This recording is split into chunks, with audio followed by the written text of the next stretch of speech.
Oggi ragazzi andiamo a vedere perché occorre concimare i nostri fagiolini quando iniziano a fare la fioritura e la raccolta dei fagiolini. Eccoli qua. Allora, il fagiolino sappiamo tutti che non occorre dargli una grande fertilizzazione, basta davvero che ad ottobre, novembre andiamo a fare una bella fertilizzazione di fondo nel nostro campo con un ottimo letame maturo, bovino o ovino sarebbe proprio il massimo, il top. Però il fagiolino, ragazzi, posso dirvi che se noi lo facciamo mangiare e se noi gli diamo il cibo buono, la differenza la notiamo poi sul raccolto. Che bisogna fare allora? Vi do dei consigli. Bisogna dire che il fagiolino ha tre situazioni che odia. La prima è un pH del terreno che è troppo acido o troppo basico. Tra il 6,2, 6,3 e il 7,2, 7,3, ragazzi, avrete bei fagiolini che crescono su, scusatemi, belli, freschi e rigogliosi. Al di sotto di questo pH o al di sopra potrete avere delle piante che magari vedete gli steli che sono poco consistenti, oppure le foglie che sono un po' gialle e la crescita stenta, e allora abbiamo un po' sbagliato, diciamo, la parte della pH del suolo. Lo dovremmo andare a migliorare. Un'altra cosa che il fagiolino odia è la salinità del terreno. Se noi andiamo a concimare con i concimi che rilasciano poi sale nel terreno, il raccolto non sarà quello che noi ci aspettiamo.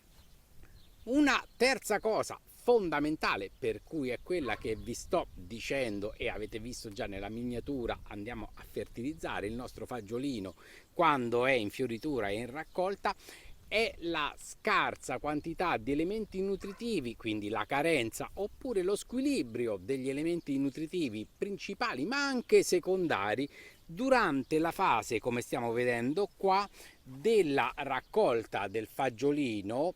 Ma mentre noi stiamo raccogliendo i primi fagiolini belli, duri, buoni, teneri, la pianta sta anche facendo una grande fioritura, dai fiori poi allegheranno i piccoli fagiolini e avremo così le raccolte a scalare. Se in questo momento la pianta ha degli squilibri, soprattutto nel potassio, una carenza di potassio o addirittura una carenza nello zinco, noi potremo avere un raccolto davvero insoddisfacente. Allora che cosa vi consiglio di fare? Quando noi siamo in questa fase dove vediamo che inizia la pianta a fiorire bella e iniziano tutti quanti i piccoli fiori ad allegare, a avere il gruppo dei fagiolini, mentre noi poi raccogliamo, facciamo una bella zappettatura della pianta intorno alle radici, smuoviamo un po' il terreno, fa sempre bene smuovere al terreno. Mio nonno diceva una buona zappatura fa quanto una annaffiatura. A quel punto, prima di andare a fare questo movimento della terra, noi facciamo una fertilizzazione di copertura, si dice. Di copertura è quando la pianta sta crescendo e è nel pieno della produzione. Lì la pianta sta davvero spingendo, sta facendo i fagiolini, stanno crescendo, i fiori aumentano, cresce anche la parte vegetativa, i fiori diventeranno futuri fagiolini, ha bisogno di energie, di elementi nutritivi principali. E lì andiamo a fertilizzare. Se avete dell'ottimo organo minerale che è molto veloce nella cessione degli elementi nutritivi, va benissimo. Lo distribuiamo intorno al terreno, facciamo questa zappettatura, togliamo le erbacce, smuoviamo un po' il terreno e vedrete che le vostre piante vi daranno degli ottimi risultati, che poi smuovendo così il terreno e dando questo fertilizzante di copertura, la pianta inizia anche a vegetare, acqua e siamo a posto. Per chi non ha chiaramente la possibilità di dare un elemento organo minerale sul terreno, così diciamo, e lo zappetta, può anche ricorrere a quei beveroni, così come li chiamo io, di o letame maturo o stallatico pellettato da andarci a annaffiare, addirittura con l'impianto a goccia. Se volete potete farlo.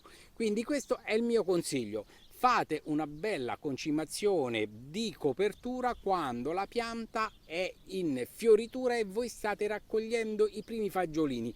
È un modo per far sviluppare bene la pianta, avere bei fagiolini e non farla rimanere così piccola e stentata. Ok ragazzi, mi raccomando, poi sempre in gamba e prodotti biologici. Un saluto a tutti da Pier Giorgio. Ciao ragazzi. I can boogie.